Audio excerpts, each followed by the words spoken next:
Goeiemôre julle wonderlike mense. Dit voel vir my die winter knyp tog so aan ons, maar moenie bekommerd wees nie. Ons het vandag vir julle 'n heerlike bederf. Ons kuier vandag saam met 'n bekende kosskrywer wat nie minder nie as 25 kookboeke. Dit is meer boeke as wat Leon oud is. Al die lig laat sien net en dit is Carmen Niehaus. Sy is ook tot onlangs toe die aanbieder van Lekker en Goed op Kyk Net. Lekker om jou vanoggend hier te hê, baie welkom. Baie lekker vir my ook, dankie. Ja, heerlik. Ek hoop iemand anders gaan hom ook net lekker gedra vandag, my kollega daaronder.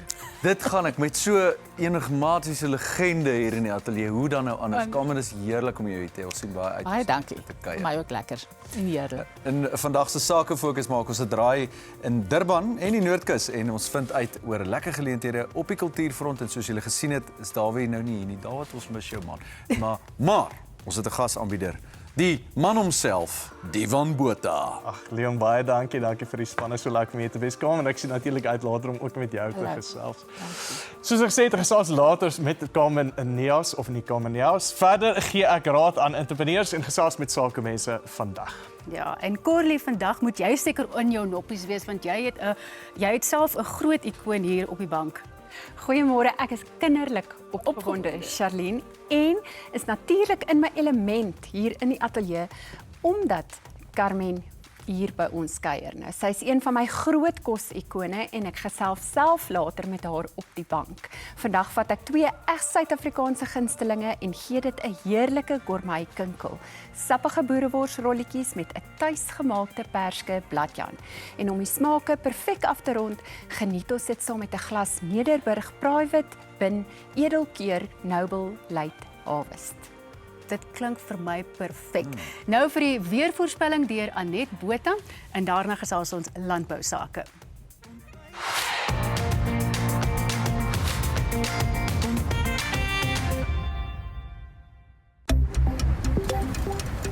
Die weer word met trots aan jou gebring deur Laveld Agrochem.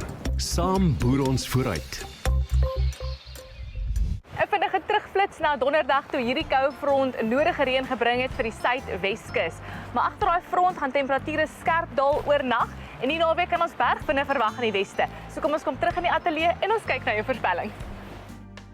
Welkom terug in die weeratelier. Die naweek agter daai koue front gaan hierdie aanlandige vloei seker maak dit raak ysig koud veral soggens oor die binneland met wyd verspreide ligteryp Saterdagoggend so ver wes soos dele van die Weskaap, die Karoo, veral hier oor die binneland soos jy kan sien en dele van die Hoofveld met ryp wat weer gaan voorkom Sondagoggend veral in dele van die Vrystaat, die Oos-Kaap, die suide van Noordwes en Mpumalanga. Dan Saterdag het ons daai suidewind agter daai koue front wat fris gaan waai oor die noordelike kus van KwaZulu-Natal. Maar in die weste het ons bergwindtoestande of soos die suidwesters dit noem oosweer wat gaan seker maak dit gaan bo-gemiddeld warm wees allangs die kus van Namibië, dele van die Noord en die Weskaap. Dan teen Sondag weer oosweer vir die kusgebiede met 'n noordewind wat gaan optel hier in dele van die Noord-Kaap en die Karoo en 'n noordoostewind vir dele van die Ooskus. Ons kyk nou na jou temperature en ons weet dit gaan 'n koue begin aan jou naweek wees, maar 'n gemaklike Saterdag en 'n Sondagmiddag met sonskyn weer vir die noordooste en temperature wat so 20 bereik. Ligte ryp is Saterdag en 'n Sondagoggend vir dele van die Vrystaat en dit sluit in die suide van Noordwes -2 Saterdagoggend in Bloemfontein. Later temperature so rondom 20, selfs vir KwaZulu-Natal, bietjie koelerig teen tye en dan teen Sondag is dit hier en daar iets wat warmer met die wind wat nou so 'n noordoos draai aanlangs die kus. In die Oos-Kaap is dit ook 'n ijskoue begin aan jou dag met ligte ryp in plekke, -1 aanvanklik in Komani later 17. Dis daarom so 'n bietjie warmer teen Sondag met sonskyn weer. Die wind wat so 'n bietjie optel in Graafrenet 27, 24 in Gqeberha met 'n noordoostewind wat nou matig tot fris sal waai langs die kus. In die Wes-Kaap is dit koud in die oggend, ons kan sien veral by die binneland, maar 'n sonskyn en ek moet sê gemaklike naweek lê voor vir die Wes-Kaap met temperature bo 20 grade en bergwindtoestande wat gaan seker maak dit is bo-gemiddeld warm. Hier allangs die Weskus asook die Namakwa-kus met die kook wat gaan styg tot 30 in Alexanderbaai in die Noord-Kaap. Ligte ryp die oggend, Saterdag en 'n Sondag oor die suide van die Noord-Kaap, maar 'n gemaklike maar winderige 26 Sondag vir Appington. Oosweer gaan seker maak dit gaan vinnig warm raak al langs die kus van Namibië Saterdag met die kook wat gaan styg tot byna 30 grade. En dan Saterdag en Sondag het ons aan lande gevloei wat 'n ligte reentjie kan inbring vir dele van Mosambiek. Nou kyk ons na die weer volgende week en ons het die volgende koue front wat maandag gaan gly oor die suidweskus. Hy gaan reën versprei oor die kusgebiede en agter hom gaan 'n hoëdrukstelsel help om Dinsdag en Woensdag reën, koue toestande en moontlik storms in te bring vir dele van Suid-Afrika wat ons fyn dophou. Maandagoggend is dit koud oor die binneland, maar ons verwag minimum temperature bo vriespunt en dan teen die middag gaan dit 'n meestal sonskyn en gemaklike dag wees, behalwe vir daai volgende front wat reën gaan bring vir die suidweste.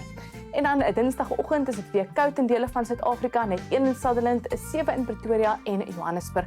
En ons kan sien agter daai front gaan dit heel wat kouer wees hier in die blou skakering met maksimum temperature net so rondom 15 en onder 15 grade in dele van die Karoo en die noorde van die Oos-Kaap met weer wydverspreide ryp Woensdagoggend oor die binneland van Suid-Afrika. Nou, dis al van my onweerig mooi weer net jou naweek.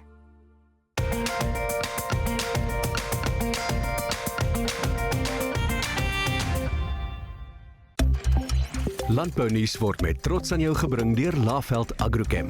Saam boer ons vooruit. Werner Jerling is besturende direkteur van Vera en hy is vanoggend hier in die ateljee. Vera Landbou, wat is julle rol in die sektor? Dankie Charlene. Vera help vir boere om chemie meer doeltreffend op plante toe te dien.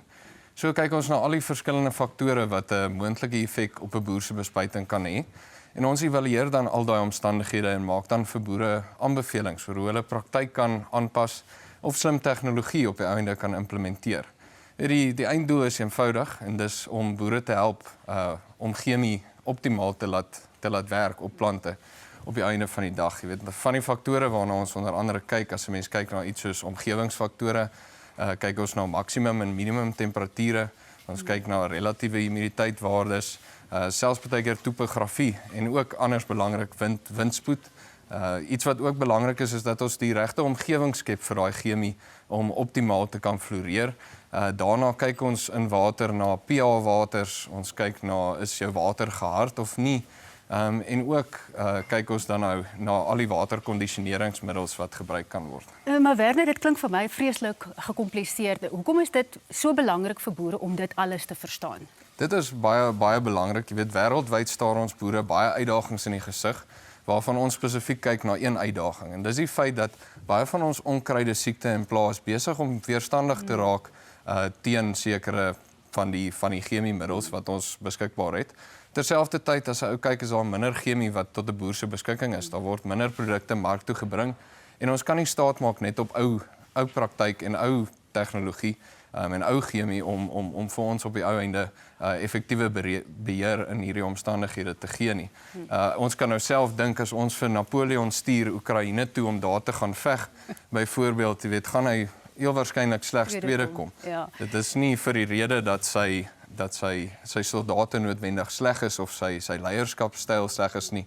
Ek dink die tye het verander en ons moet aanpas daarvoor. Nou kortliks, hoe werk die model wat julle na die mark toe bring?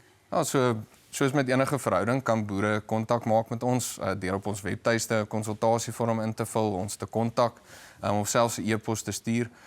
Daarna tree ons in werking met die boer en ons bepaal jy weet waar hy is en reël dan met hom 'n plaaskonsultasie waar ons dan al hierdie omstandighede op die einde evalueer en dan van 'n agronomiese uitkyk af dan kyk na 'n boer se praktyk en aanbevelings maak. En ja, dan reël ons alles van daar af. Ons het ook 'n aparte afdeling. Die rede net daarvoor is dit help nie ons maak vir 'n boer 'n aanbeveling vir beter tegnologie, maar ons kan dit nie vir hom bied nie. So daarvolgens voer ons parte van Brasilië af in, die Verenigde State, China en selfs Turkye en maak dit dan beskikbaar vir die boere om te gebruik. Werner Jerling van Vera Landbou, baie dankie dat jy vanoggend in die ateljee kom kuier het. Oor na ons gasaanbieder, Divan Botha, en hy gesels met die bekende kosskrywer en aanbieder van Lekker en Goed, Carmen Nieuws.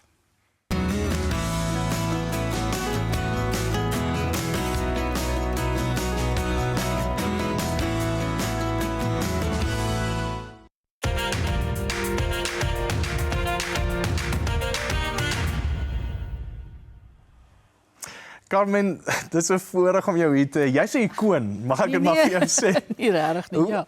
Ons het almal groot geword met wenresepte. Hoeveel van hierdie wenresepboeke het jy nou al uitgewerk? Ja, so Charlene nou gesê, jy weet 25, maar ek meen tel is ook 'n snaakse manier van doen, want jy weet baie keer het die boekuitgewers getel van die Afrikaanse weergawe is een en die Engels weergawe is 'n ander een en dan maak jy saam, jy weet 'n samestelling en dan tel dit nou sommer ook as een.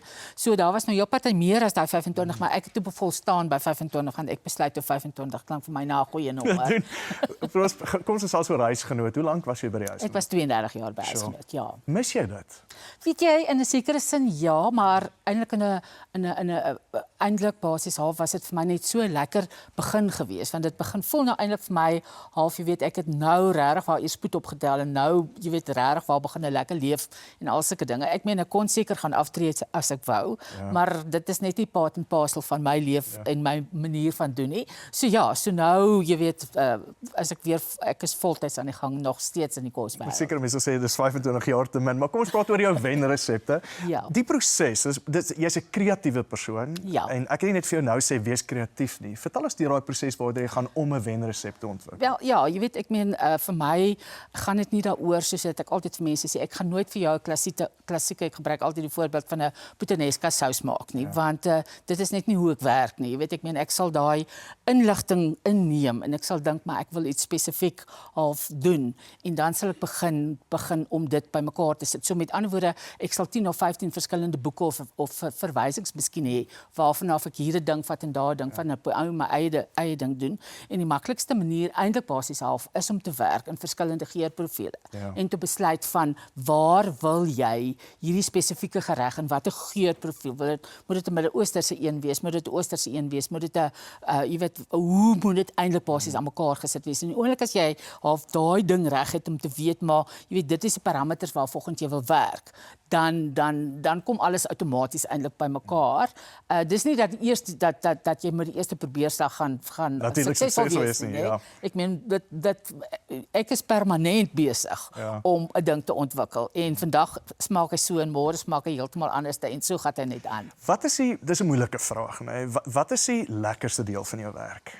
Like, weet jy, ek meen, toe ek by huisgenoot was, ek hou daarvan om te skryf, maar die leerwerk was vir my regtig baie lekker. Van waar jy half om te of nie was nie is of om uit niks uit iets te skep en die prentjie te sien. Want jy weet, mense eet heel eers met hulle oë. Ja. En ek meen, hulle kan nie, as hulle tydskrif oopgemaak het, of as hulle iets op televisie sien, kan hulle nie rarig waar proe dit smaak nie. So jy moet dit in daai foto eintlik basies al vir hulle weergee. Ja. So dit is vir my 'n baie lekker proses. Nou, ek dink in my restaurante waar ons resepte ontwikkel, en dit is baie korter as in jou wêreld, maar vertel ons 'n bietjie, wat is die werk wat ingaan om hierdie resepte ontwikkel? Dit gebeur nie oornag nie, en hoe lank vat 'n kookboek nou eintlik om aan mekaar te sit? Jy 'n kookboek, ek meen, met wenresepte het ek elke jaar 'n boek uitgebring. Maar wat lekker daar was, is die feit dat ons het die resepte wat ons toen by huisgenoot gebruik het ons dan in die boek gesit. So jy kon alles eintlik half dan nou net lekker bymekaar sit. Maar as jy begin van 'n resep van begin af ontwikkel en dan gaan jy deur die proses, jy ontwikkel daai resep en dis 1 of 2 of 3 keer, dan gaan skryf jy daai resep en jy gaan soek 'n lekker storie daarbey, want die punt is, jy weet, ek meen, resepteboeke kan ook nie deesdae net weer meer wees dat dit 'n klomp resepte is wat bymekaar gesit en jy's klaar nie. Daar moet 'n lekker storie wees, daar moet mooi foto's wees, want mense, daar's so baie boeke daar buite. So hoekom gaan mense spesifiek jou boek wil kies? En as mens dink aan Instagram, maar ons gaan nou nog verder baie lekker gesels. So jy moet iets anders bybring om daai boek 'n wenner te maak as hy daar buite uitgaan. So dan kom jy eers by die feit dat jy jou resepte dan gaan al die foto's gaan stileer en dan begin jy eers met blad uitleg en met al daai dinge. So maklike jaar voordat jy hom kry. Ons is dan nou verder. Dit maak my sommer lekker honger as mens so van kos praat, maar gelukkig is Corlie op haar pos en begin sy nou met vandag se gereg.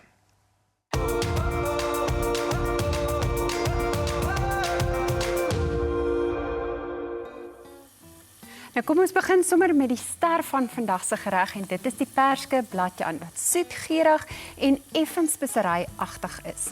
Nou ons begin met die bladjan want dit het tyd nodig om stadig te prit sodat al daai geure mooi kan ontwikkel. Nou ek gebruik 'n mengsel van geblikte of vars perskes, maar geblikte perskes werk net so goed. Nou as jy geblikte perskes gebruik, onthou net om die suiker in die resep so effens te verminder, omdat dit reeds soeter is en dit uit daai stroopblikkie kom. Nou maak ook net seker jy druk dan so 'n bietjie van daai perskes droog met handdoekpapier om daai ergste stroop te verwyder.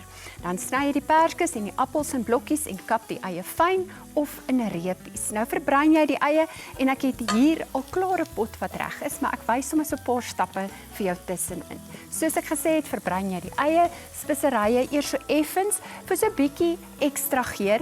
Onthou, die olie laat die speserye se geur na vore kom. Nou al die heerlike speserye wat ek hier in die pot het, is dan nou vars gemaalde gemmer, kaneel, kardemom, borrie, koriander, swart peper, anys en 'n klein bietjie gedroogde of vars rooi russies en dan vars timie. Nou indien jy wil, kan jy ook 'n lepel vars of nie vars nie, maar tomatiepasta, daai wat jy in die buisie koop, byvoeg. Dis net so vir 'n bietjie ekstra diepte. Dan voeg jy dan nou daarna die perskes en die appel ook in die pot. En dan laaste die wit asyn en ligbruin suiker. Nou gaan daai mengsel net tot kookpunt, laat hy so hoog op die plaat net so op kookpunt bereik en daarna verlaag jy dan nou die temperatuur dat dit stadig kan prit.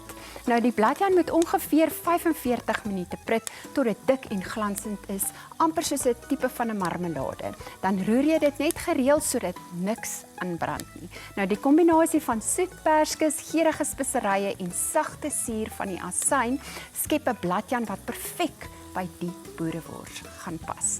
Nou as ek later terug is, gesels ons oor die res van die bestanddele, die boerewors en ons rolletjies. En soos ek gesê het, sien ek ook uit om later met Carmen te gesels. Maar eers is dit terug nou na haar en Diwan.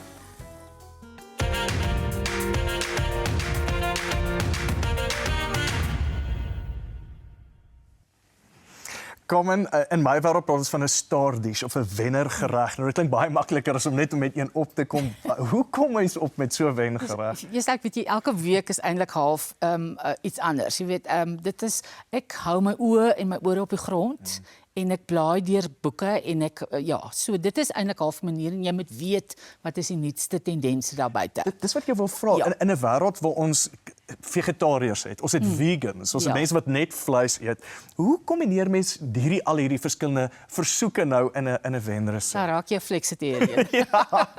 So weet jy vir my is dit eintlik basies half baie lekker want ek kom uit huis uit waar ons heeldag en aldag vleis geëet het. En toe het ek half al hoe meer begin kyk na plantgebaseerde kosse en sulke dinge. En was dit vir my baie lekker om dit te ontdek. En die oomblik as jy daar begin ingaan, dan ewe skielik gaan na 'n wêreld van baie geure vir jou oop. Ja. En dan wat ek ook gelukkig mee was, is dat baie vroeg in my loopbaan het ek met Cass Abrams kennis gemaak. En sy het my geleer van speserye en van geurig kook en sulke dinge.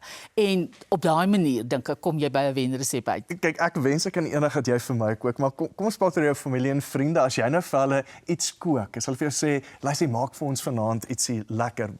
Wat is die tipe ding wat jy vir hulle sal kook? Ja, omdat ek die hele tyd met kos werk, dink ek val ek terug by my huis, amper half na baie natuurlik en baie eenvoudig kook. Ek meen ons is 'n familie wat elke Saterdag aand sal braai as daar rugby is of enigiets. En dan sal ek nou daarvoor sorg dat daar nou 'n paar heerlike slaaie of bygeregte of sulke tipe van goeders is. Ons is teen die Weskus, so ons eet baie vis. En so ek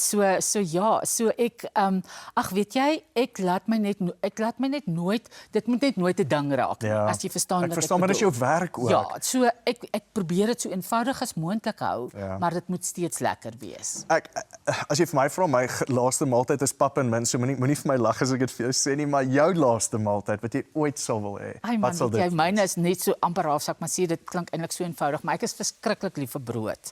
En ek weet ek moet nie so baie brood eet. Dus ek het toe nou eintlik half verlede jaar was ek en my man was ergens op 'n roadtrip geweest en toe land ons in Prins Albert en daar eet ek toe die oggend. Dit is 'n ontbytgereg geweest, half Turkse eiers saam met hierdie suurdeegbroodjie. En toe het ek dit gaan ontwikkel by my huis en met amasie het ek sommer 'n hangkaas gemaak met kruie en al sulke goeie. Maar soms is die heel lekkerste kos die eenvoudigste kos, definitief. Leon begin nou met vandag se sakefokus.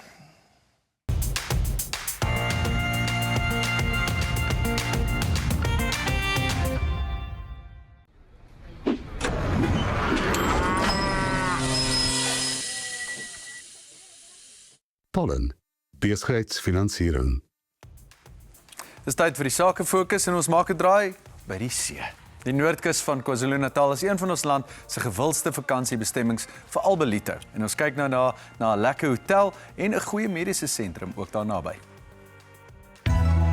Beachwood Boutique Hotel and Resort is gerieflik geleë binne loopafstand van die strand en is naby die middestad en die vele besienswaardighede wat Belito bied.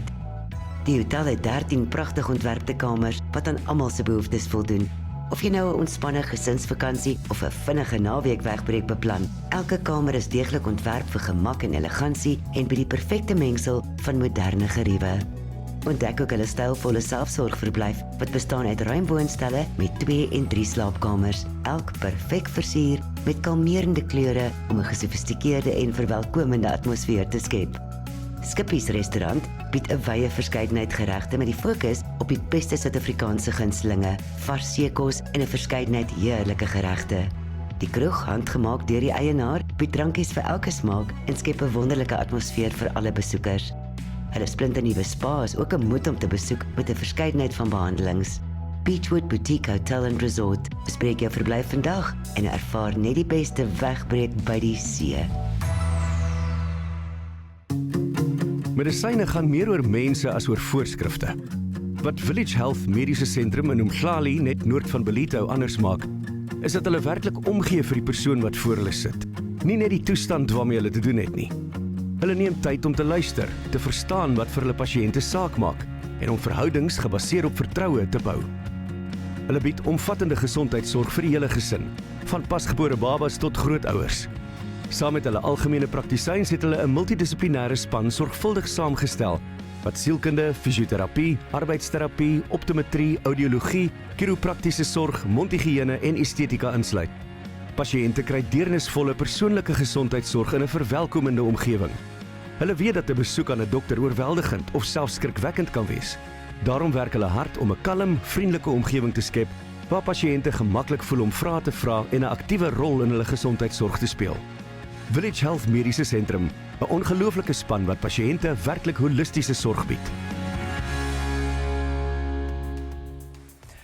Van 'n lekker vakansie hou langs die kus of langs die Noordkus tot een van ons groot hawestede, Durban, wys ons julle nou 'n besigheid wat 'n belangrike rol in die verskaffing van krag speel, dis Continental Cables, en daarna gee ons gasaanbieder Divan Botha raad aan entrepreneurs oor hoe om hulle besighede te laat groei in ons nuwe segment supersake. Continental Cables is een van die grootste kragkabelverspreiders in Afrika. Hulle het 'n passie om Afrika van innoverende kragkabeloplossings te voorsien deur gehalte kragkabels teen mededingende pryse te bied. Hulle het 'n omvattende en redelik beskikbare reeks kragkabeloplossings wat spesiaal ontwerp en vervaardig is om te voldoen aan die dikwels moeilike Afrika-omgewing. Alle kabelprodukte voldoen ten volle aan die toepaslike SANS en IEC standaarde en word vervaardig en versprei in ooreenstemming met die ISO 9001 kwaliteitbestuurstelsel. Hulle reuse produkreeks sluit in oorhoofse kabels, ondergrondse kabels, aarddrade, boudrade, buigsame drade, rubber en PVC sleepkabels, rubber en PVC swyskabels, solardraad en kabels, gespesialiseerde mynboukabels, gespesialiseerde landboukabels asook kommunikasiekabels. Met 'n formidabele bestuurspan wat meer as 100 jaar se gekombineerde bedryfservaring het, sowel as 60 personeellede, is Continental Cables toegewyd daaraan om kliënte net die beste te gee.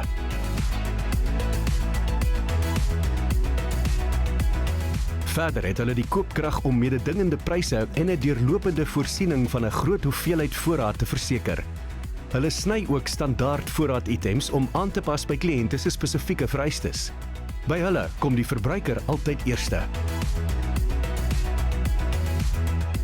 Continental Cables. Kliënte kan mededingende pryse plus die beste diens en naverkoopediens van die ervare span verwag. Hulle verskaf vinnige en betroubare aflewerings reg oor Afrika via hulle taknetwerke in Johannesburg, Pretoria, Durban en Nelspruit. Kontak hulle vandag nog. Hier is Kabels vir Afrika.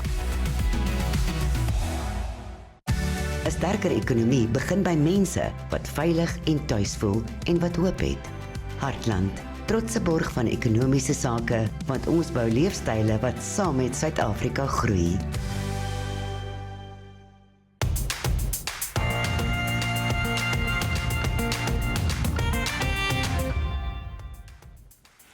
Vandag gesels ons oor iets waarmee byna elke entrepreneur worstel. Hoe laat jy jou besigheid groei sonder dat jy jouself of jou kontantvloei onder druk plaas? Of jy nou 'n restaurant bestuur, 'n klein aanlyn winkel of 'n konstruksiemaatskappy met 10 werkers het, dieselfde beginsels geld. Die eerste ding is: ken jou syfers voordat jy groei najag. Ek sien dit gereeld. 'n Restaurant of 'n kroeg is stampvol elke naweek, maar die eienaar weet nie presies wat die wins op elke gereg of drankie is nie. Of 'n klein klerewinkel koop al hoe meer voorraad in sonder om presies te verstaan wat dit in hulle kontantvloei doen. Voordat jy uitbrei, nog mense aanstel of nog werk aanpak, moet jy weet hoeveel wins jy werklik maak per produk, per diens of per kliënt. Onthou, omset betaal nie die rekeninge nie, wins en kontantvloei doen. Groei is net so waardevol as dit jou besigheid sterker maak. My tweede punt is, verkoop die probleem wat jy oplos, nie net die produk wat jy aanbied nie. Dit maak nie saak of jy koffie verkoop, regsdienste lewer of huise bou nie. Mense koop selde net 'n produk. Hulle koop 'n oplossing vir 'n behoefte, 'n frustrasie of 'n doelwit. Vra jouself dus, watter probleem los ek vir my kliënt op? En hoekom moet hulle juis vir my kies? As jou bemarking daardie vraag duidelik beantwoord, raak dit makliker om vertroue te bou. En laastens, bou verhoudings voordat jy dit nodig het. Of dit nou met kliënte, verskaffers, beleggers of mentors is, die sterkste besighede word op vertroue gebou. Ek ervaar dit self baie gereeld. In 'n restaurantbedryf is dit selde die mense wat net netwerk wanneer daar 'n krisis is wat die beste vaar. Dis die eienaars wat deurentyd in hulle verhoudings belê en dit oor jare versorg. Onthou, jou netwerk is nie net 'n kontaklys nie, dit is een van jou waardevolste besigheidsbates. As jy hierdie 3 beginsels reg kry, ken jou syfers, fokus op die probleem wat jy oplos en bou sterk verhoudings, is jy reeds besig om 'n besigheid te bou wat nie net vinnig groei nie, maar volhoubaar groei. Nou oor na nuussake en Charlene gesels met Liesel de Lange van Rapport.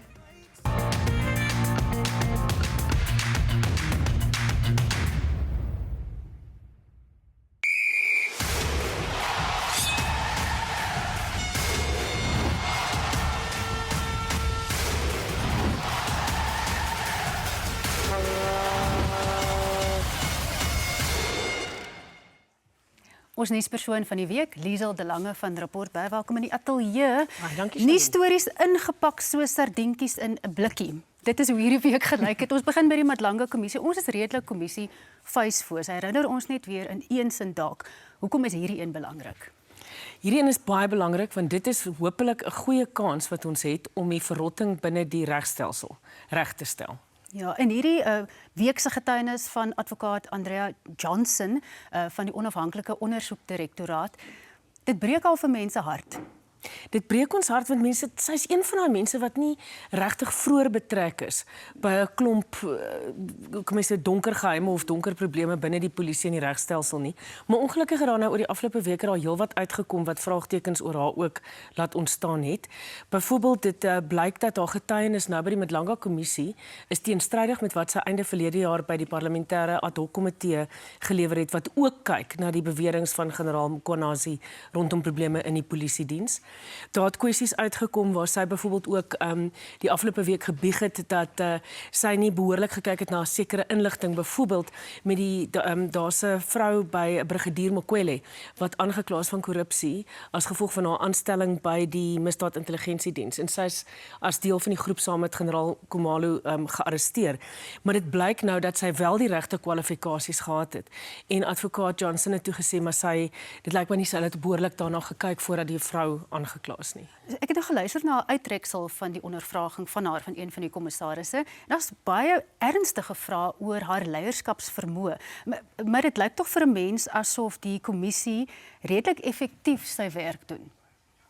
Sou jy daarmee saamstem? Ja, nee, daar's definitiewe voorbeelde van waar hulle baie effektief hulle werk doen. Ons sien byvoorbeeld hierdie week nou, het die hofsaak uiteindelik teen Nosiviwe Mapisa-Ngakula, ons voormalige, sy was omtrent vir 10 jaar, amper 'n dekade was sy minister van verdediging en toe was sy ook speaker in die parlement en sy word aangekla, ek dink is meer as 12 klagte van korrupsie en geldwasery, waar sy na bewering in haar tydperk as minister van verdediging 4,8 miljoen rand in omkoopgeld of gunslone of wat ook al mense dit nou sou kon stel, ontvang het. En daai hofsaak wat hierdie week begin, is een van die sake waaraan die onafhanklike ondersoekdirektoraat. Ja, so dis so half konflikterende emosies wat 'n mens ervaar rondom hierdie week se gebeure. Maar as 'n mens nou luister na die staat se hoofgetuie in die Mapisa-Ngakula saak, en 'n mens glo haar nou, dan lyk vir my is dit asof daar 'n redelik gemaklike atmosfeer is rondom hierdie korrupsiebedrywighede, want sy vertel hoe sy daar ingestap het by die kantoor en almal so half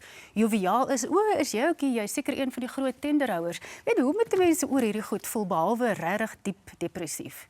Wel, ongelukkig, ten minste kom baie van die goed nou uit by die Mandlanga kommissie, maar ek dink ons het in die afgelope paar jaar gereeld gesien dat daar nogal, soos die Engels sou sê, brazenly word daar met omkoopgeld omgegaan of verwagtinge geskep. Byvoorbeeld soos jy nou gesê die hoofgetuie teen Nosiviwe Mapisa-Ngakula. Jy weet, dit laat weet dat daar 'n tussenganger het haar laat weet sy moet hier R200,000 bring en daar R300,000.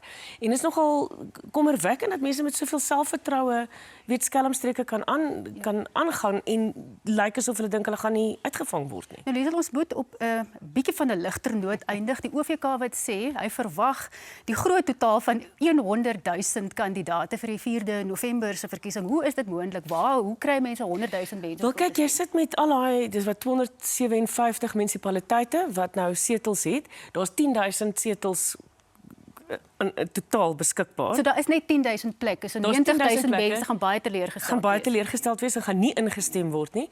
Maar ons moet ook onthou behalwe vir 'n sweterhiel politieke partye, het ons ook geweldig baie onafhanklike kandidaate wat staan in die plaaslike regeringsverkiesings. En daar is natuurlik 'n beskouing wat sê dat hierdie onafhanklike kandidaate is eintlik besig om die proses te verwater. Wat is jou opinie daaroor? Wel, die probleem of nee, die voordeel van die onafhanklike kandidaate is hulle verteenwoordig dikwels die gemeenskappe baie sterker want hulle kom uit daai gemeenskappe uit, hulle verteenwoordig hulle is nie kom ons sê soos die Engels sou sê beholden aan 'n politieke party en die kwessies wat 'n groter kwessies wat 'n politieke party dalk vooropstel nie. So hulle is regtig aktivisties en vir die gemeenskap. Liesel de Lange, baie dankie dat jy vanoggend kom kuier het in die ateljee. En onthou net, volgende naweek is die laaste geleentheid wat jy het om te registreer vir die verkiesing. Terug na die sake fokus en Diwan gesels met Marie Foster oor die meelbroeke wat deesdae so gewild is.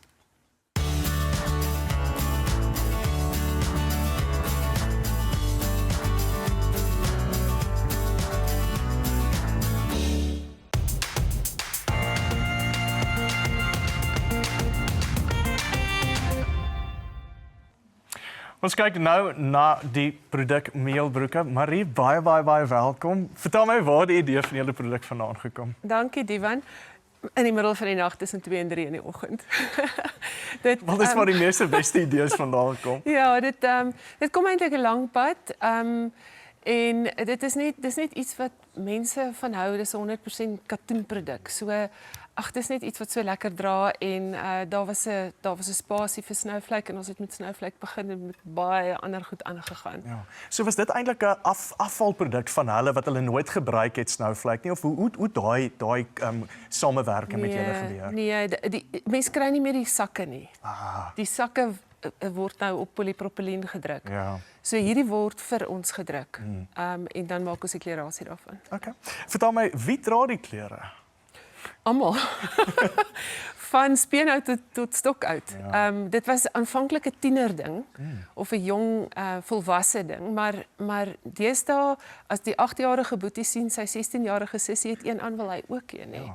En ouma is funky, sy's 83, maar sy wil ook een hê. So regtig, daar's geen beperking op ouderdom of jy weet, mans, vroue, almal dra dit. Nou, uitdaging vir entrepreneurs dikwels verkoop en ons gaan later in die program weer oor verkope gesels. Waar verkoop julle die produkte? Reg oor Suid-Afrika.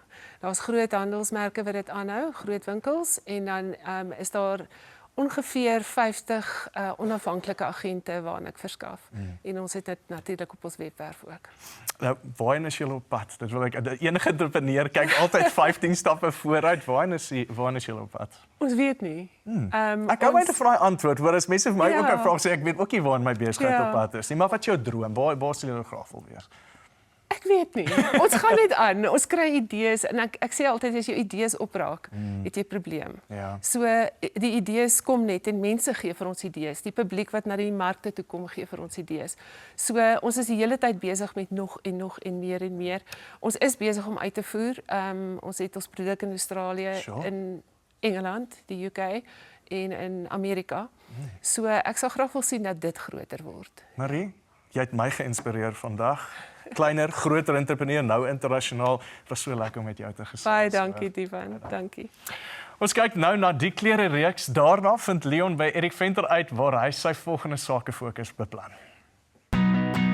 Meelbroeke se klerasie is 'n bekende handelsmerk in Suid-Afrika en reg oor die wêreld. Die 100% katoenmateriaal word spesifiek vir hulle gewewe en is van uitstekende gehalte. Die unieke, duursame unisex uitrustings kom in die vorm van broeke, dungarees en nog baie meer, met 'n knipoog na tradisie en geskiedenis. Meelbroeke is baie trots op hulle kwaliteit, asook die feit dat dit Suid-Afrikaans vervaardig is. As hulle dit maak, dra dit die Meelbroeke naam. So weet jy dis 'n egte meelbroek. Dis beskikbaar by agente reg oor Suid-Afrika en aanlyn en word uitgevoer na Australië, die Verenigde Koninkryk en Amerika. As 'n 100% Suid-Afrikaanse produk is dit die ideale geskenk om saam te neem na familie en vriende in die buiteland. Maklik om in te pak en 'n spesiale persoon te bederf. Die bestaande meelbroeke drukwerk om van te kies sluit in Snowflake, Eureka Mills witbroodmeel, Twaksak, Sasco self-raising flour, broodmeel, bosbroeke, Insizwa en Epic. Koop vandag nog 1 of 2 of sommer meer by meelbroeke.com. Meelbroeke, want jy wil nog altyd een hê.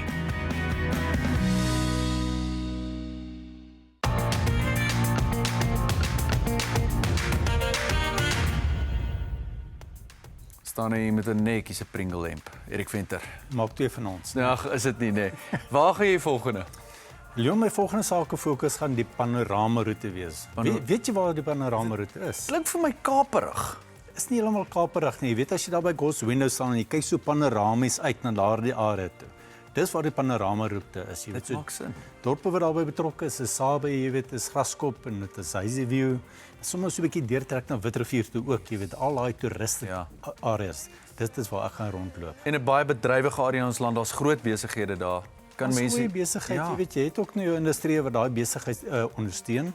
So ek gaan so 'n bietjie met hulle gesels, as hulle met my wil gesels, met hulle bietjie met my kontak maak en kyk ons hoe ons vir die kykers 'n mooi panoramiese uitsig kan gee daar oor die area. Oor 'n mooi poëties, enige besighede in daai area in die panorama roete, kontak vir Erik vir uitstekende televisieblootstelling net hier op Ontbytsake.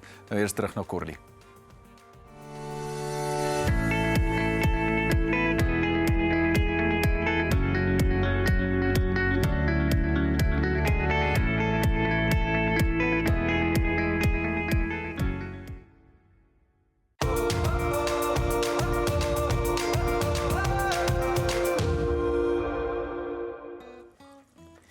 Nou ons perske bladjan prit heerlik en nou is dit tyd om die boerewors gou gaar te maak. Nou jy gebruik 'n goeie gehalte boerewors. Vandag gebruik ek 'n boerewors wat my man reken die beste boerewors in Pretoria is. Of eintlik sê hy, mens beoordeel 'n slaghuis aan sy boerewors. Nou ek sal later vir Carmen ook vra om haar beoordelaarkundigheid hier in te gooi. Nou jy braai dit oor warm kole vir daardie kenmerkende rokerige geur. Of ek rooster dit in die oond totdat dit dan nou goudbruin en sappig gaar is. Intussen sny ons die worsbroodrolletjies bo-op oop, maar nie heeltemal deur nie. Ons wil 'n lekker glee vorm waarin ons aan die wors en die bladjan binne-in dit kan neerlê. Nou jy smeer albei kante mildelik met botter en dan kan jy die broodjie ook vir 'n minuut of 2 rooster sodat hulle liggies bros aan die buitekante is, maar steeds ook dan nou sag in die binnekant. Nou 'n goeie boereworsrolletjie gaan oor balans. 'n Vars sagte broodjie, sappige wors en natuurlik 'n ruimlepel van my tuisgemaakte bladjan. Wees nou 'n bietjie braaf hierdie naweek en probeer iets anders as jou gewone tomatiesous en mosterd of daai tomatiesmoor wat jy altyd gebruik op 'n boereworsbroodjie. Nou al my elemente gaan amper gereed wees en as ek terug is, sit ek die heerlike boereworsrolletjies aan mekaar. Nou vir nuus oor 'n baie oulike teaterproduksie, Zonkie en die laaste boomhuis, met die talentvolle aktrise Cindy Swanepoel. Nou wanneer die stad van groen in die stad van grys verander, plaas 'n jong meisie en haar vriende Knetter, die eekoring, Uilbertus, die uil, en Madame Skadi, die straatkat, alles op die spel om 'n enkele saadjie aan die groei te kry, omdat hulle weer plante en suurstof in die stad wil terugkry.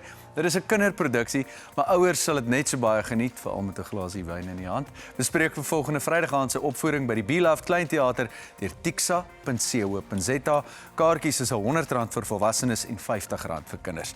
Kom ons kyk na 'n uittreksel uit Zonkie en daarna is dit Corlie se beurt om met Carmen Nias te gesels.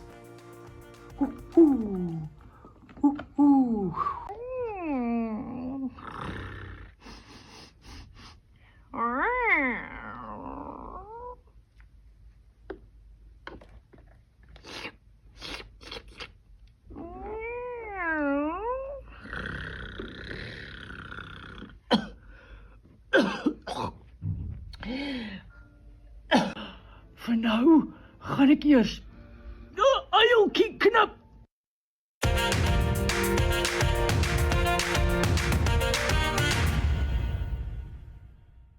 Die tee is geskink en die geselskap is goud werd. Elke gas bring 'n nuwe storie na my tafel. Ek wil altyd die stingeltjies aan. Nee, jy wil dan netjies wees.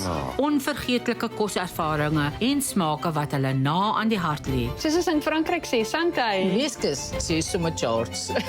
Dis meer as net kos. Dis lekker en goed.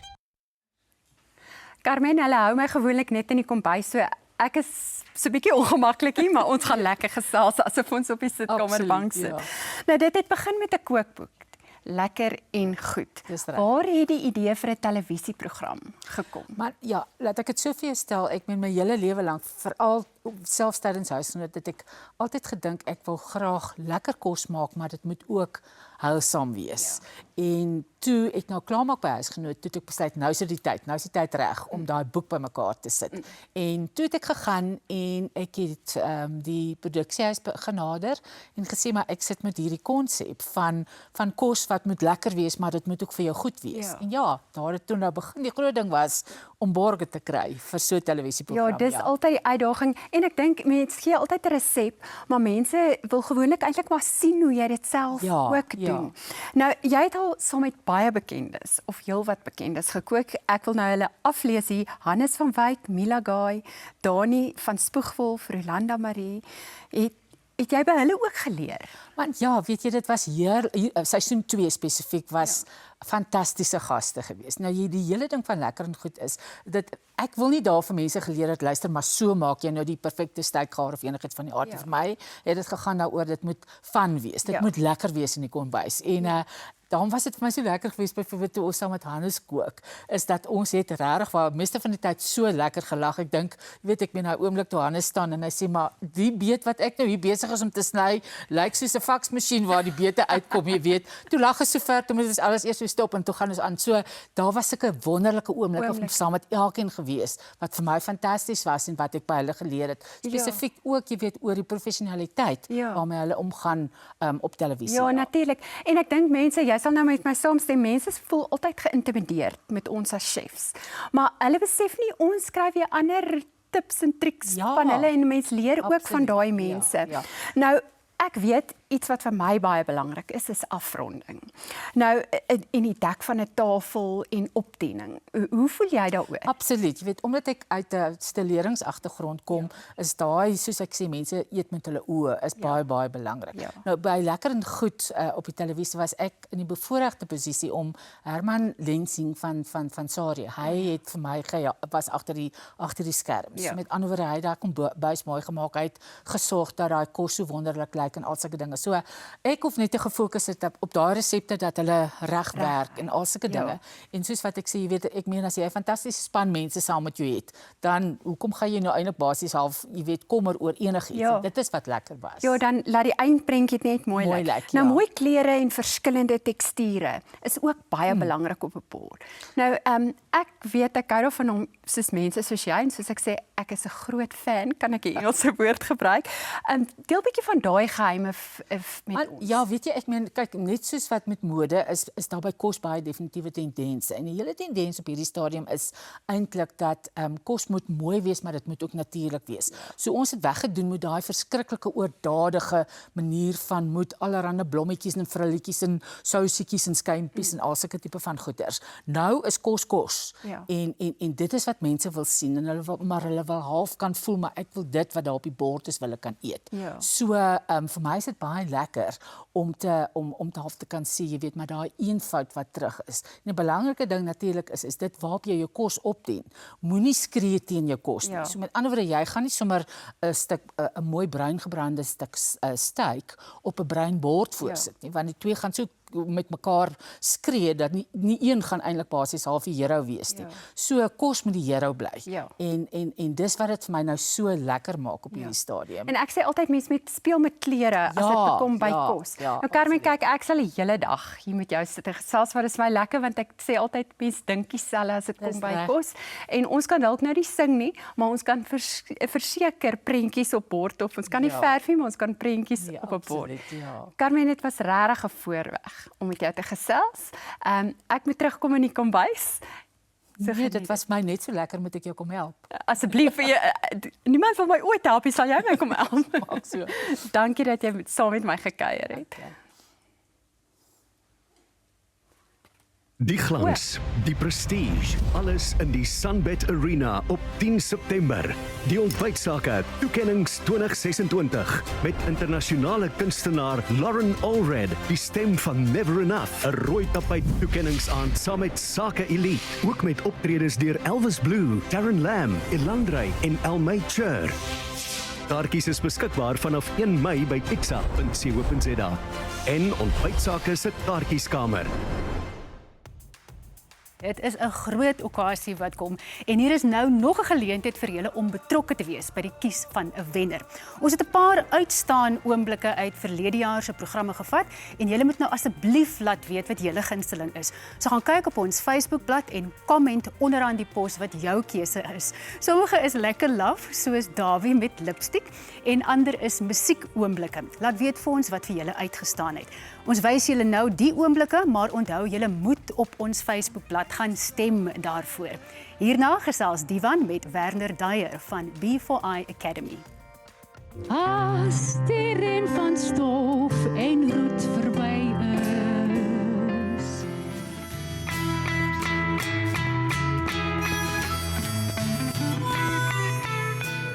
ek gooi my rooibos styf hoog in die lug. Jy het in 2021 iets weerhou van my en die res van ons hier in die ateljee en dit is dat Sasso se aandele toegeval het na R24 toe en jy het ons nie saamgevat. Weet jy wat kan ons eintlik die lekker ding van WhatsApp calls deesdae ou kan 'n paar mense intrek. So miskien kan ek, jy, Rikus en Leon in die oggende so 'n bietjie met swak praat op die ablusie. Jy is die beste model vir my lipstick. Kyk hoe nou jy actually lippe. The life I lived before, I came back to haunt me. lang jy ook na my, daar waar jy nou in die verre lande bly. Hy het 'n bosplaas met die groot vyf op. Hy het 'n wynplaas met lekker wyn op. As die kleur bruin begin raak, dan kan jy, sommige mense vir jou sê, hoe oud is die wyn op die kleur? Die kat die krappie timmer maar se krulle van die trap. Die kat die krappie krul. Nee, man, hey, Baie welkom. Nou, jy's al omtrent jou hele lewe lank in die opleidingssektor of in die opleidingsbedryf. Dink jy 'n tersiêre kwalifikasie is die enigste manier vir my om 'n suksesvolle loopbaan te hê? Baie dankie, dit was baie lekker om hier te wees. Om jou vraag te antwoord, glad nie. Ek dink 'n universiteitskwalifikasie of enige tersiêre kwalifikasie gaan altyd baie waardevol wees, maar ons sien ook dat dit definitief nie die enigste pad is na sukses nie. Ja. Ons sien dat werknemers deesdae in die werksplek baie graag mense soek wat spesifiek goed kan doen, wat vaardighede het soos hulle kan veranderingsbestuur hanteer, hulle kan selfs veranderings fiks, hulle kan analities dink ensovoorts. So daar is wêreldwyd 'n baie groot praktiese vaardigheidsontwikkelings, ons kan maar sê ontploffing, waar daar geweldige groei is. So ons by B4I Academy is definitief ook van mening dat sukses word nie bepaal deur wat op 'n sertifikaat geskryf is nie, maar wat kan jy in die werksplek spesifiek elke dag bydra? Kom ons praat oor die manier van leer. As jy my gevra het, was dit 'n handboek en dis eintlik hoe jy geleer het. Ek seker oor die laaste 20 jaar is die manier wat ons leer ook heeltemal anders.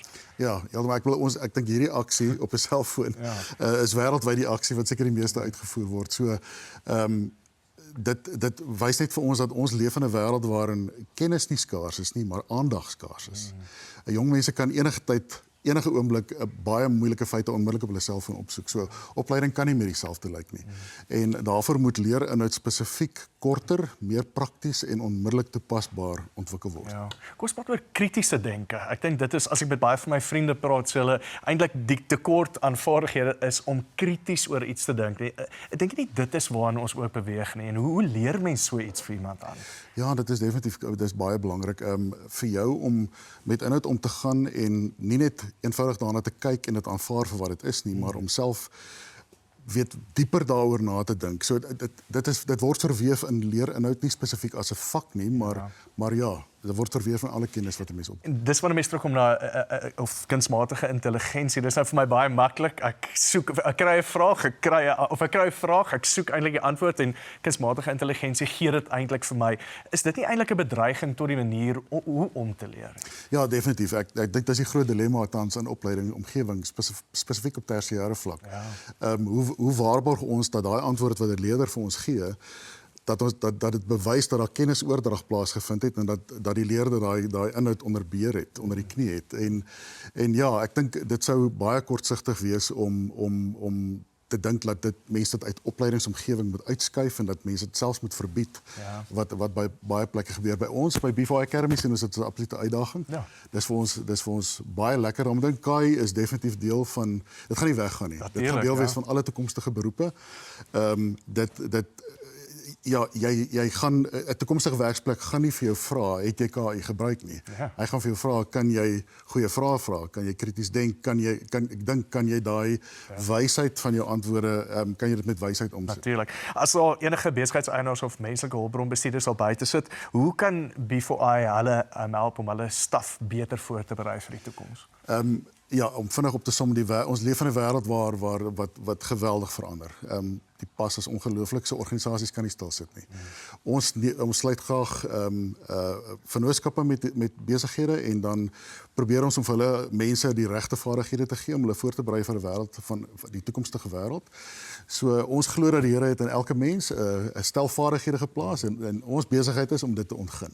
En dit is vir ons baie lekker. So as daar besighede daar buite is wat graag met ons wil gesels, om ons nooi hulle, kontak ons tree in gesprek en ons gaan sit graag rondom 'n tafel om te kyk hoe kan ons jou besigheid en jou mense help groei. Ja. Nou so lekker met besigheid is gesels wat eintlik al 2 stappe vooruit dink. Baie dankie hoor.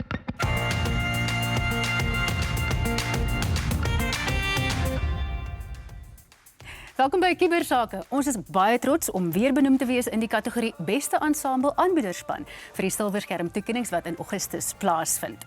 Baie dankie aan die ondersteuning wat ons reeds kry. Rensha Mol het laat weet, baie geluk aan die hele ontbytsake span. Julle passie, professionaliteit en spanwerk wys elke week op die skerm. Hierdie benoeming is welverdiend. Ek hou duim vas vir die wen. Julle verdien 'n Toks en Chops hierdie jaar, is hy ons in. Ons het ook opwindende nuus oor 'n nuwe vodcast wat julle nou kan gaan kyk op ons YouTube-kanaal. Die naam is Bitter Lekker Smaak My. Want dit smaak my ons het heel wat meer om oor te gesels met ons gaste as waarvoor ons tyd het op die program is vir jou gemaak. Ja. Dis regtig lekker. Verlede week het ons die eerste opnames van hierdie Bitter Lekker Smaak My gedoen met ons gaste Terren Lamb, Ilandrey, Elvis Blue en Almay Chur. Hulle is natuurlik die 4 plaaslike kunstenaars wat by die ontbytsake toekennings gaan optree en dit was 'n lekker gedoente hoor. Smaak my dit in 'n lekker gesprek met Leon. Vertel my waar het julle gesels? Dis baie, dis informeel, dis wat hulle noem long form, so ons gesels vir lekker lank en ons brei uit oor 'n klomp goed. Elvis Blue het onder andere vertel hoe hy al verwar is met Bobby van Jaarsveld, hy het sy hemp seker uitgetrek. Kom ons kyk 'n uittreksel, gepraat daarvan.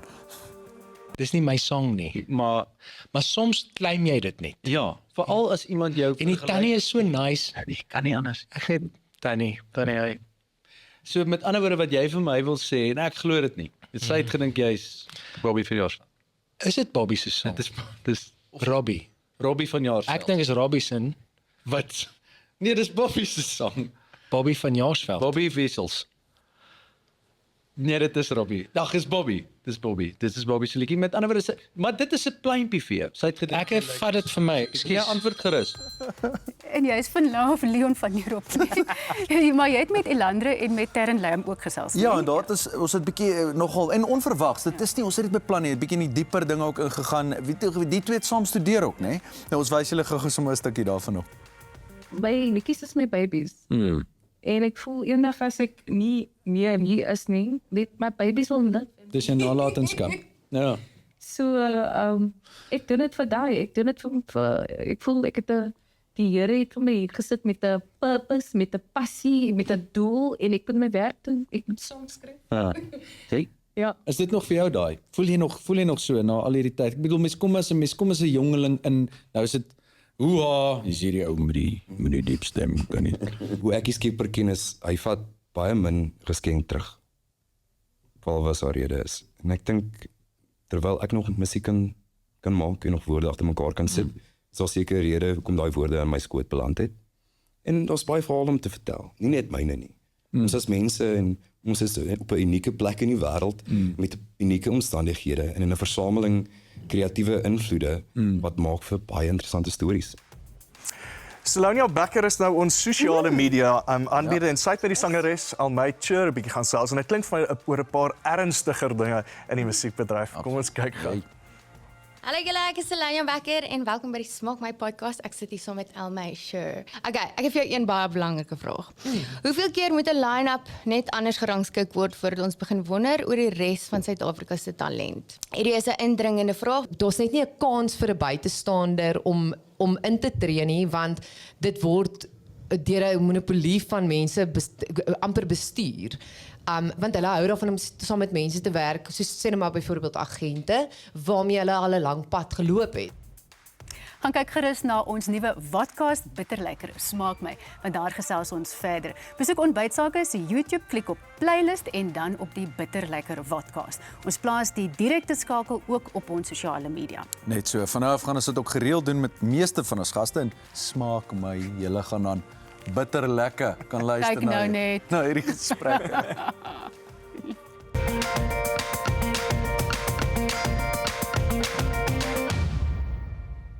Magda van Sail en Petro Gnede, is baie lekker om julle hier te hê vanoggend. Ons gaan 'n bietjie gesels oor die Arbei-fees. Magda, ek begin met jou, hoe die fees ontstaan.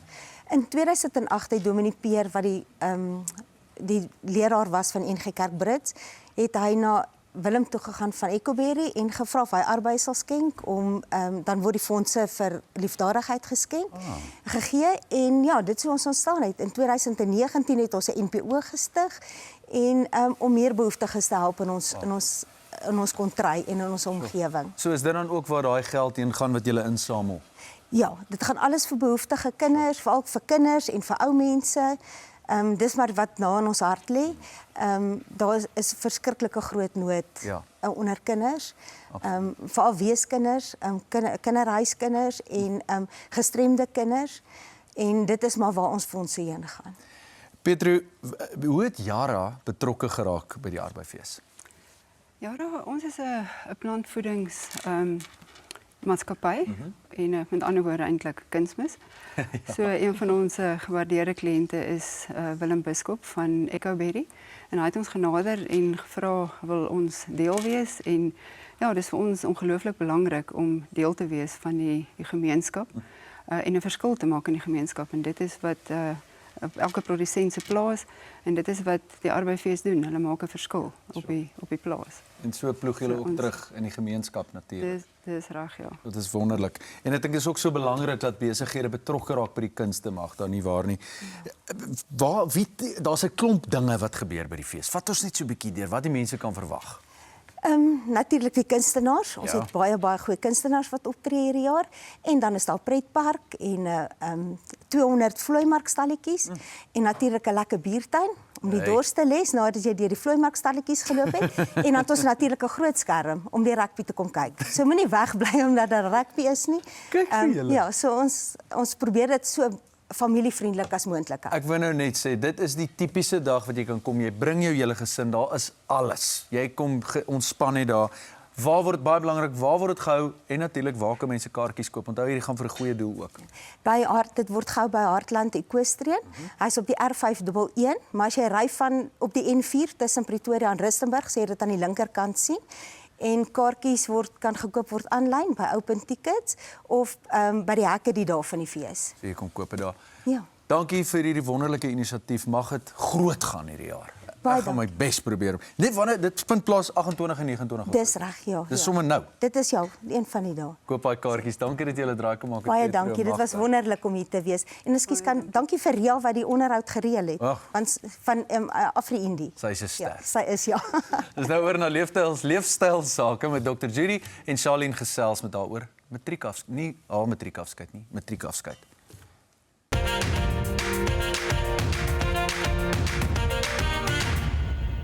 Jou vel is so uniek soos jou vingerafdruk. En Biomedical Emporium se oplossing is so uniek soos jy. Klinkklare wetenskap beskikbaar uit die liefde vir jou vel. Regte mense, regte vel, regte wetenskap. Nota vir Leon, ek het al vergeet ek het 'n matriekafskeid gehad. Dit was so lank gelede. Dr. Judy Pretorius is hier om vanoggend met ons te gesels van Biomedical Emporium. Baie welkom.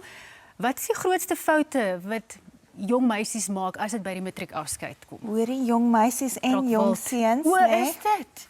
Maar ek sal sê die rede hoekom ek en jy vandag gesels oor matriekafskeid is oordat jy nou moet begin om mooi na jou vel te kyk, want gewoonlik wag hulle ongeveer 'n week voor die tyd en dit is so daar's 'n bietjie sporadiese uitbreek van klein pieisies en die angstigheid en ek dink daar's nog 'n bietjie eksamens ook tussenin.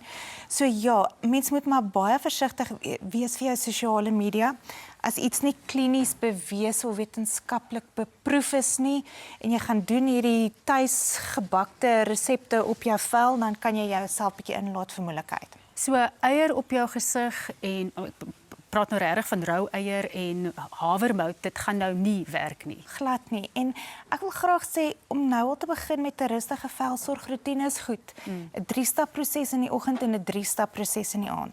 Maar ek wil graag noem dat moenie onderskat dat 'n professionele behandeling ook goed kan wees vir jou nie.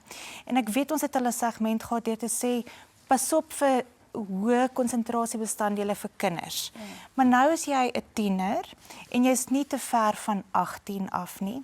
So 'n chemiese afskilfering, ligte chemiese afskilfering kan eintlik baie goed wees nou. Slegs 1 keer 'n maand en dis hoekom ek en jy hieroor gesels in Julie maand. Ek wil nou net vir jou vra dokter, wat is daar wat 'n mens regtig kan doen? Kyk, ek verstaan jy doen goeie werk, maar jy kan nie wonderwerke verrig in 'n week nie, maar met 'n maand of 2 oor voor die matriekafskeid. Wat kan 'n mens regtig realisties doen dat 'n mens ook net mense se verwagtinge bestuur? Ek sal sê, hierdie professionele behandelings is nogal belangrik, want en vir ouers wat bekommerd is oor chemiese afskilfering, dit is waar. Jy kry baie sure daar buite wat jou vel vreeslik laat afskilfer, sensitiwiteit veroorsaak, maar neem 'n nota. 'n Ligte glikoliese suurafskilfering gaan nie eintlik moeilikheid maak nie.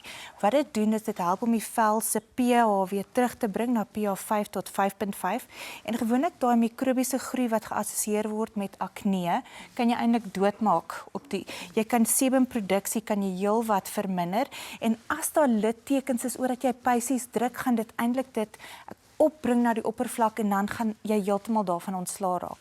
En dan sal ek sê, moenie onderskat dat daai 3 stappies in die oggende en 3 stappe in die aand belangrik is nie. Dit sluit natuurlik 'n reiniger in en maak seker die reiniger het 'n bestanddeel in met salicylsuur. In die oggend Vitamiene C en 'n sonskerm.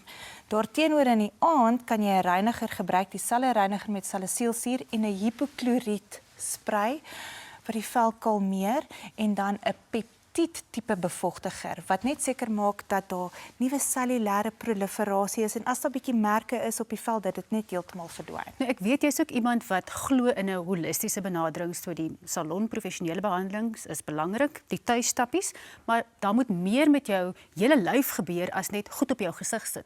Dit is so en ek weet ouers gaan sê net asseblief hulle moet minder suiker eet.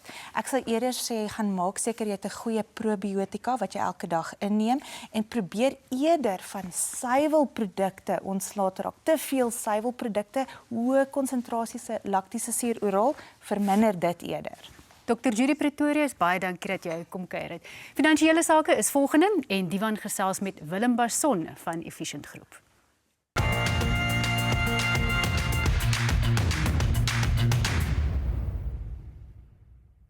'n naam is nooit net 'n naam nie.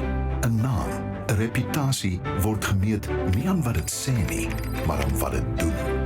Beskerm jou besittings en verseker jou finansiële toekoms. Kontak ons. Ons gesels vandag oor smart money moves, of mens kan dit seker vertaal as wees slim met jou geld, maar daar is iemand beter om te vra nie as Willem. Willem, jy praat oor 'n 10-punt plan vir jong mense. Wat is hierdie plan? Ja, baie interessant. Ek dink ons gaan die skyfie gaan ons opsit een of ander tyd gedurende ons praatjie. En daar's nie tyd om deur al 10 punte te praat nie, maar ek dink wat vir belangrik is, ek wil so punt nommer 2, 3 en nommer 5 veral uitsonder vir oggend. En punt nommer 2 wat 'n ou sê is, luister vir my skuld. Ons natuurlik hierdie week goeie nuus gekry, die rentekoerse het nie opgegaan nie. En dit het 'n swaar las geword. Ons het ook hierdie week gesien dat statistieke in Suid-Afrika uitgekom het dat die gemiddelde salaristrekker, die ou wat salaris kry, spandeer tot 40% van sy salaris om skuld af te betaal. En skuld gaan gepaard met hoë rente. So hierdie is 10 punte wat ons glo jong mense, jong entrepreneurs, as jy net getroud begin werk, wat ou kan lekker saam met 'n finansiële adviseur deurwerk om vir jou 'n soort van 'n padkaart te gee waartoe moet 'n ou gaan. Punt nommer 3 gaan natuurlik daaroor, luister, begin vroeg te spaar. Dit word almal sê dit vir ons. Ja, jy het dit baie genoem al in jou program ook. Weet as jy begin vroeg spaar, kry jy daai 8ste wonder saamgestelde rente en jou geld begin vir jou werk. Jy werk nie vir jou geld nie, maar jou geld wil begin vir jou werk. So dis 'n baie belangrike punt. En natuurlik punt nommer 5 gaan daaroor, hoorie, as jy 'n beplanning doen en jy begin begrotings uitwerk, begroot soos 'n CEO, begroot soos die baas van 'n besigheid. En dood eenvoudig wat dit beteken is 'n formule wat die ouens sê 50 30 20. Dit gaan daaroor, spandeer 50% aan dit wat noodsaaklik is, dit wat jy moet hê, spandeer jy jou geld daaraan, selfs in jou besigheid. 30% aan dit wat jy wil hê, daai luukse goed. Weet jy, ek wil eenmal 'n maand gaan uit eet saam met mamma of pappa, maak nou nie saak nie. En dan 20% spaar of betaal skuld af. Maar meer belangrik, spaar in daai 20%. En ek dink die laaste punt is nog vinnig 'n minuut of 2 kan jy om dadelik gesels is kyk na jouself, beskerm jouself. En ons het baie daaroor gepraat. Jy's 'n geldprinting masjien. Elke dag as jy opstaan, het jy bloed in jou are, het verstand en jy kan gaan werk om 'n inkomste te verdien. En as jy daai vermoë verloor, is daar 'n ander masjien wat jy kan aansit om daai geld te kan druk op 'n of 'n dag. So 10 punte, en jy kan dit doen saam met 'n lekker finansiële adviseur. En daai is sommer kom kry daar by Efficient Wealth. Baie dankie Willem. Ek wens ek het jou advies gehad om 23 jaar terug, maar bitter dankie hoor. Lekker. Onthou van Erik Venter se sake fokus langs die panorama roete. Daarna maak Corley uiteindelik die kos klaar. Dankie Corley. Ontbytsake projekbestuurder Erik Venter doen 'n sakefokus al langs Mpumalanga se panorama roete in die dorpe Witrifuur, Hazyview, Graskop en Sabie. So as jy 'n onderneming daar het, kontak vir Erik. Dit word op 12 September uitgesaai.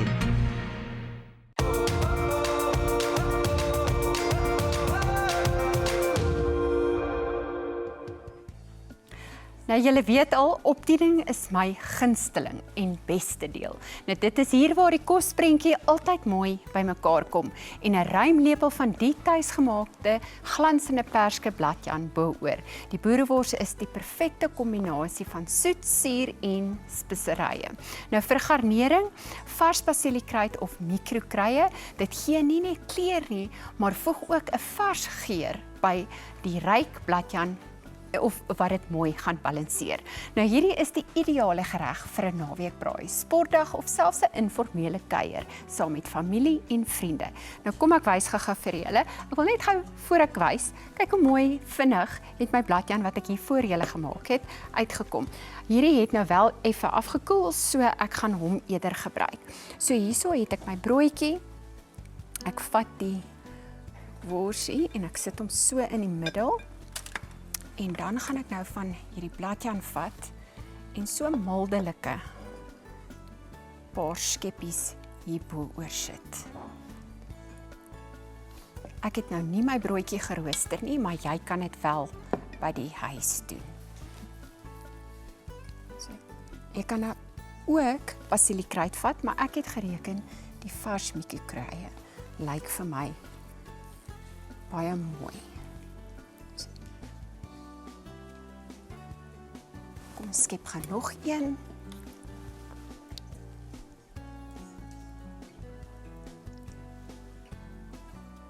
Net so 2 lepeltjies bo-op en weer so 'n paar kruie. Jy kan nou 'n bietjie minder, bietjie meer, petersilie kan ook werk. Ek hou net van 'n groen dingetjie bo-op wat net die varsheid terugbring. En daar het jy dit, 'n klassieke Suid-Afrikaanse boerewors rolletjie met 'n heerlike tuisgemaakte perske bladjan wat elke happie besonders gaan maak. Dis 'n ware fees van plaaslike geure. Nou die resep van my is op ons ontbytsake se webtuiste beskikbaar. Sien jou volgende week weer en onthou, die lekkerste herinneringe begin altyd om 'n tafel vol goeie en lekker kos. Hoop jy het 'n heerlike naweek.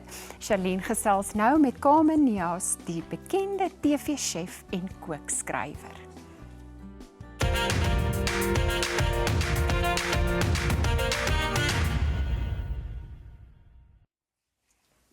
Uiteindelik is dit my beurt met Carmen Neas. Ek moes ook maar lank wag, maar agter ons kom ook in die kraal. Jy kom van Citrusdal af, ja, né? Ja. So daai David Kramer sang is eintlik vir jou geskryf oor die meisie van Citrusdal. O ja. Ja, okay, ja. Vertel vir my van jou grootwordjare, want dit was plaas en kuier en kos maak, kom ek agter. 'n Groot rol. Ja, weet jy, ek meen eintlik dink ek die plaasdeel was eintlik al die grootste, want ek dink ons was meer buite as wat ons binne was. En dit was net absoluut heerlik. So my paale, jy weet, hulle was so 3 broers wat langs mekaar gebly het. Ons was hierdie groot familie en ons het net absoluut net, jy weet, ek meen ons neefies en ons niggies, ons was mekaar se beste pelle. En ons het hierdie heerlike speeltye en sulke tipe van goeders gehad. Uiteraard moes jy koshuis toe gaan.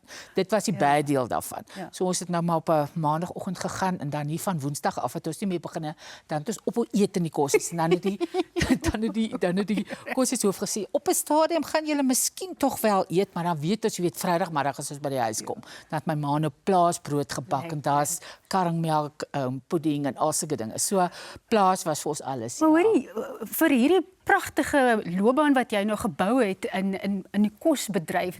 Jy het vreeslik geskitter in die kombuis as 'n kind, die kom ek agter. Nee. Nee, kyk my ma, sy het haar ding gedoen in die kombuis, maar sy was meer, sy was 'n leser en sy was 'n syferkundige en sulke dinge. En so het ons eintlik, ek en my tweelingsussie, my ma het BCom geswat. Toe het sy besluit maar ons twee moet ook nou maar daai rigting gaan. En soos ons tweeetjies toe nou universiteit te Stellenbosch en daar gaan sit en so die 3de week in die ekonomieklas. Toe besef ek maar kyk hierdie ek gaan nie hierdie ding gedoen kry nie. En toe staan ek daar na daai klas, toe staan ek op en toe is my neefies nou ook mos nou al op universiteit en ons is nou beste pels. En ek stap toe na een van hulle toe, ek sê nou gaan verander ons my kursus. Nou stap ons af, jy weet, ons gaan nou administrasie gebou toe. Nou sê vir my, Carmen, jy kan nou 2 goeders doen. Jy kan nou of gaan landbou swat of jy moet nou maar gaan huishoudkunde swat. En toe besluit ek nou maar ek sal die huishoudkunde 1 doen, ja. Staan eerder in die kombuis as wat jy in 'n veld staan en kyk na goed wat moet groei. Maar hoor jy sê nou jy het van ekonomie ekonomie afgeskuif huishoudkunde toe. Maar dit is eintlik maar ekonomie in die kleine want kos maak, dit is die plek waar jy die gouste sien. Absoluut. Hoe lyk die ekonomie van die huishouding eintlik? Ja. Het jy van daai ingebring in jou loopbaan later by 'n huisgenoot want jy moes tog maar mense leer om sakpas goed ook te kan doen. Ja, ek meen ons het 'n stadium op ding, sover ek nou kan onthou, jy weet ons gepraat van budget beaters, nou is dit die Engels wat nou ewe skielik wat het ons in Afrikaans genoem? Begrotingsvriendelijk, ag nee, sakpasgeregte, ja. En dit was geweldig gewild want ek meen ons het vir hulle uitgewerk presies van hoeveel gaan daar kom. Jy weet daai gereg vir hulle kos, ja.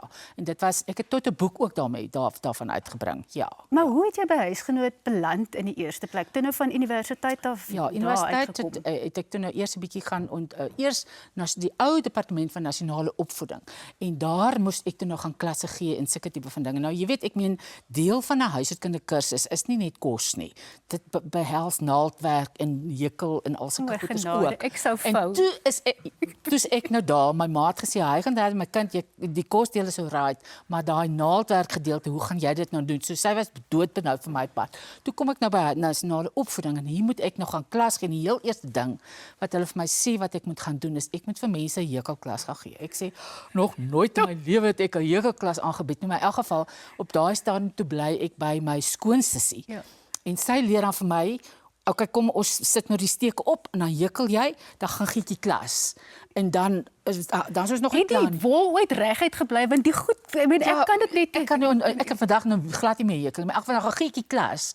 Dan kom ek agter maar ons is nou nog nie klaar nie. Sê ek luister, julle kan nou maar verder by die huis gaan oefen, want dan kan weet ek nou nie verder en dan die volgende dag dan leer sy nou vir my bietjie verder en dan gaan gee ek weer die klas. Maar gelukkig was dit 3 maande en toe het ek by 'n fabriek gaan produkontwikkeling doen en toe het ek 'n advertensie gesien weer by die huishoudkunde departement om daar te gaan werk en toe het ek daar toe nou bietjie gedoseer en sulke dinge en toe sien ek toevallig die advertensie vir 'n assistent kosredakteur op daai stadium by huisgenoot en toe het ek aansoek gedoen. Nie baie mense kan sê dat hulle nie net by huisgenoot so lank loopbaan gehad het nie, maar op 'n stadium was Pieter Veldsmann ook jou buurman of was hy jou mentor? Hy was seker maar altyd vir jou. Man, weet jy wat is ons is op die 22ste vloer van die Media 24 gebou en toe ek nou daar instap in huisgenoot se toetskombuis, toe kom ek agter maar Sarie se toetskombuis sit net langs aan en hier sit hierdie Pieter. En weet jy, hy het my regtig was onder sy vlerk geneem en gehelp en ek het verskriklik baie by hom geleer. Dit was wonderlik geweest, ja. Jou hoogtepunt in die tyd by huisgenoot. Kyk, huisgenoot op sigself was sekerlik 'n groot hoogtepunt. Jy weet, so baie mense bereik die hele Suid-Afrika het jou geken. Want almal ken daai wenresepte. Maar jou hoogtepunt by huisgenoot, wat is die ding wat jy gevoel het ek het regtig hier 'n groot bydrae gemaak in huishoudings in? Man, weet jy wat, dit is weer eens en dit kom dan nou, loop dan nou maar deur tot by lekker en goed waar ek dan nou vandag is dat ek eintlik basies half dink ek, hoop ek, vir mense geleer het is om lekker kos te maak. Dit kan ook vir jou heilsaam wees en goed wees. En dat jy hoef nie net met 'n spul suiker in room en botter en sulke tipe van goeders te kook om lekker te kan kook nie. Daar's ander maniere ook om kos lekker te maak. Jy is so passievol oor kos, maar mense kan dit sien. Ek kan regtig vars geskoor die hele dag met jou gesels. Ons vat gou-gou 'n vinnige breek en daarna gesels ons verder. Ontbytsake word met trots gevlieg deur FlySafair. Besoek flysafair.co.za en gebruik hulle laagkoste soekfunksie vir die mees bekostigbare vlugte na al die groot stede in Suid-Afrika en verder. FlySafair, vir die liefde van vlieg.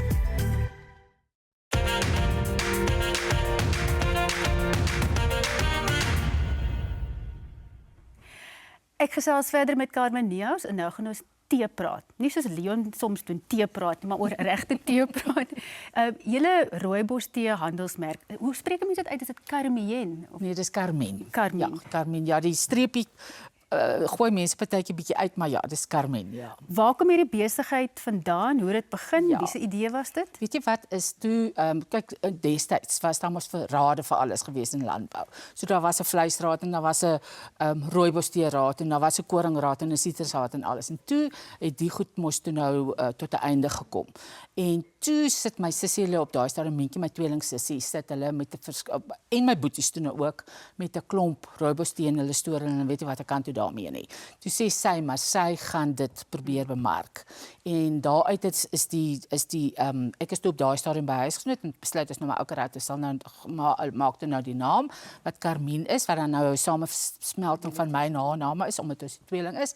En en toe sy daar met haar laptop oor see en het begin 'n teesmous en dis hoe dit gebeur het, want Carmien op hierdie stadium is eintlik grootendeels 'n uitvoerder maatskappy. Ons verkoop baie meer tee oor see as wat ons in Suid-Afrika doen. Ja, maar hoekom is dit so gewild oor see en oral? Is dit die gesondheidsaantrekkingskrag daarvan? Ja, maar ek dink rooibos tee en ek dink Carmien het in 'n groot mate half daarmee te doen gehad, het half hierdie oudtydse baadjie afgeskit. Dis nou baie jy is sommer baie in die mode en baie oulik as jy nou 'n koppie rooibos tee drink. Juis omdat dit goed is vir jou omdat dit geen tannine in het nie, maar ook omdat dit lekker is. Jy weet die nuwe of soos wat rooibos tee deesdae gemaak het, is 'n baie gesofistikeerde drankie om te drink en dit het sy eie geurwiel en al sulke dinge. So rooibos tee is sommer net rooibos tee deesdae nie, absoluut nie. Nou jy praat nou van gesofistikeerd. Wat dink jy byvoorbeeld van rooibos espresso? Is dit 'n ja of 'n nee?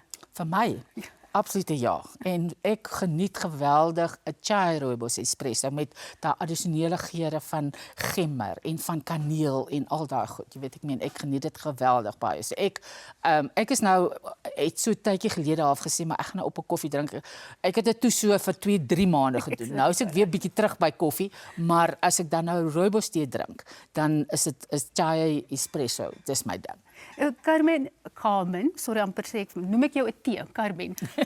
Jy het nou hierdie lang loopbaan met jouself op bepaalde oomblikke geherdefinieer. By huisgenoot en toe kom die vermaaklikheidsding by, die televisie en ek weet nou jy so half ek wil amper sê jy het amper 'n lewenstyl afrigter geword, maar dit moet nou nie verkeerd verstaan nie, maar omdat jy vir mense leer nie net hoe om met kos te werk nie, maar ook hoe om met mense te werk terwyl hulle met kos werk. Vind dit by jou aanklank wat ek sê? Ja, ek verstaan wat jy bedoel. Weet jy wat, want ek meen kos is tog die basis. Kos is die ding wat mense bymekaar bring. Ja, hele ding van om 'n tafel sit en eintlik basies half, jy weet, as jy lekker eet, dan kan jy lekker gesels ook. Ek meen maar dit het uit huis uit gekom.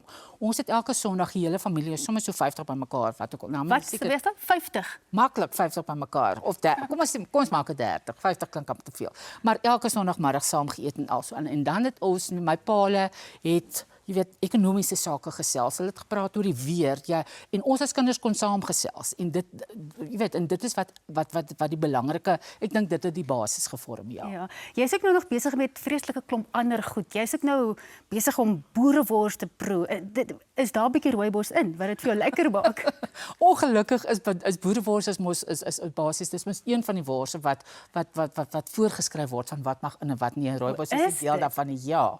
So weet jy en ek meen ons is nou besig daarmee om te proe. En dit is vir my net elke keer na al die jare, ek proe dit nou al vir 35 jaar en om te sien dat met basiese bestanddele soos vark en bees en 'n bietjie vet en dan koljander en neutmuskaat en nakies en sout en peper. Wat is dit? 8 bestanddele. Ja.